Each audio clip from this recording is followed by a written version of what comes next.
যে সবারটা তো দেখতেছি ভাই মোটামুটি ভালোই। আমি ব্যানার দেখে চলে আসলাম। চাচা কোথা থেকে আসলেন? না আমি 1-1.5 মাস থেকে মনে করেন আমি দুবাই থাকি, তো এই সবার কথা শুনে আচ্ছা আমি চলে যাচ্ছি। এখানে অনেক বিশাল বড় সভা, ভারত থেকে আগত রাহুল ব্রাদার। এর আগে কোথায় ছিলেন? আমি দুবাইতে ছিলাম।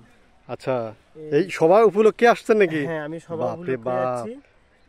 গ্রামের সভা বলে কথা। হ্যাঁ হ্যাঁ, আমাদের যাক, যাক, গ্রামের যাক। পাশেই যাক যাক মাদ্রাসা, যাক। দারুল তো সালাফি মাদ্রাসা। গাড়ি কি আসে কিনলেন নাকি?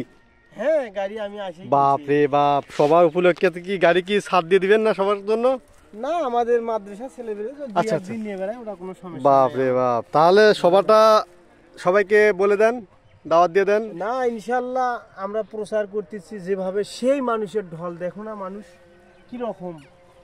এই যে সভা নাই শুরু হয়েছে তো দেখতেছি আমরা সেরকম। আচ্ছা আচ্ছা স্টেজটাও আচ্ছা। আমার ইনশাল্লাহ খুব পছন্দ। এটা এটা এটা হচ্ছে মেইন গেট নাকি?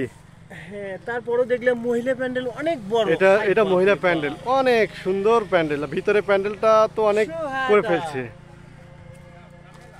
ইয়া হাবিবি কাম টু দুবাই। বাপরে, এত সুন্দর একটা মঞ্চ।